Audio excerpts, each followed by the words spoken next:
Alright, so check this out. I've got my frame in position, I've got the right height off the ground that I need, and then for the axle, I built this special little truss so I can roll it around on the ground, but also the center line of the axle is the right height off of the ground for my right height for my measurements. I already had it up at the position of full compression, and now I'm going to put it down at the right height. That way I can move it in and out, get the links in there, and work on that. So let's go ahead and see how we got these things made. So this is how we're going to put together our little cart for the axle. I've got a cutout of a wheel center, got some angle iron, and then I've got my little wheel cart. So what we're going to do is we're going to take the wheel center, use it as our guide for the upper portion, and then we're going to build a triangulated frame down to this wheel cart. We're also going to build a rectangular frame on this to make sure it stays tight and together. So first we need to get this cart taken apart.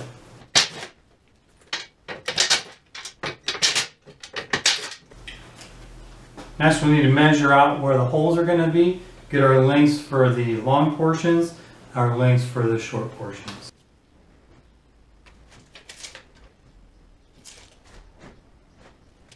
Here I'm measuring the overall length as well as the locations for the bolt holes.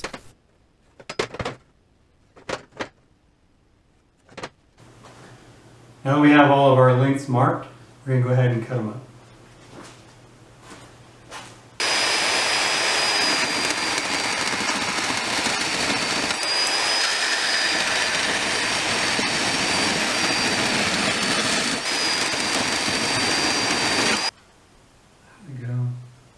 The lesson was really, really good. Driving was good.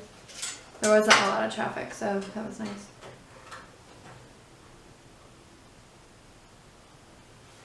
You get a dessert? Yes, I brought you one.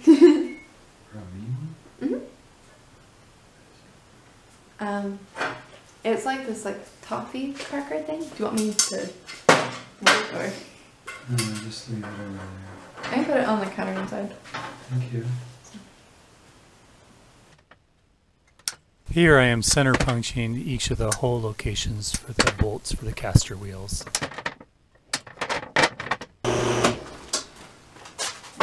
Getting all of my bolt holes drilled and checking for proper alignment.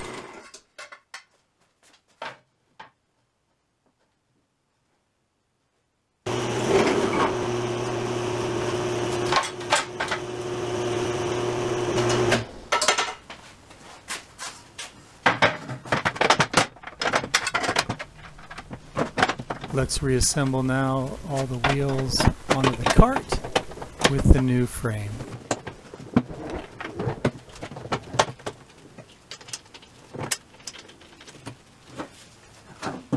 I'm using the center of the wheel as a mounting location, and my table will act as my measuring tool from the bottom of the table up to the center line of the bolts to give me the angle pieces that I need. So now here I'm marking off each of the uprights that will give me my support.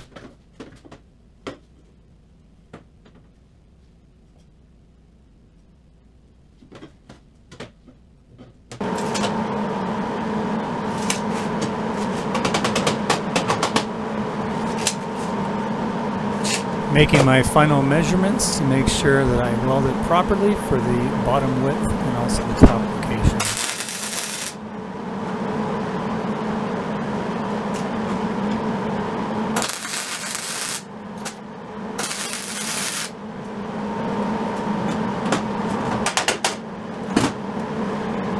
I've now aligned my upright piece to the center of the frame, got it at a 90-degree angle, and I'm just getting it prepped for welding.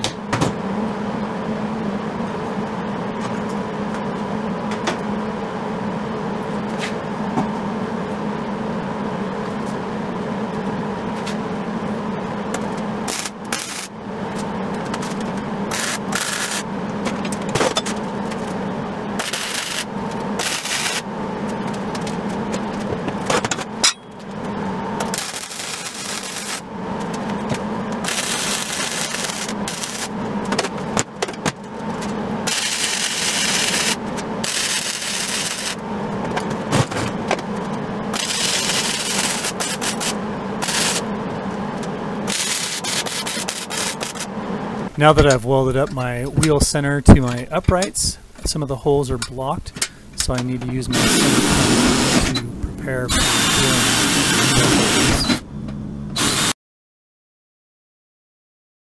You can see I've got my axle stands in place now.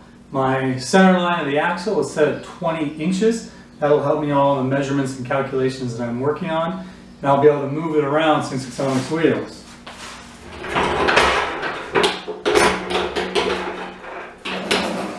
Doesn't take much effort.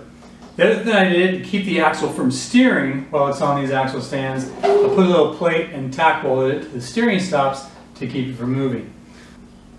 So one other thing is I need this axle to be able to rotate so I can adjust the pinion angle for the calculations, as well as making full welds on the link mounts. So I was trying to come up with a way that I can make some adjustability in that, and I came up with a very simple solution. Screwdriver.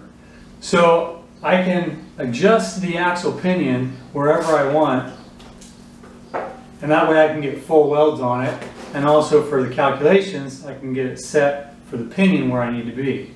Simple screwdriver just in between the brake and the rotor, and now it locks it in place. I can do minor adjustments depending upon how far I have that in there or what slot I put it in. So depending upon if I'm welding or doing measurements, I can move it around as needed, and it's a simple movement.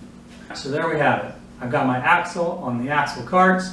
I'm going to be able to move this around the garage as necessary, bring it out to work on it, and then push it back out of the way when I'm not working at it. Also, I can move it in and underneath the vehicle much easier this way and get it located.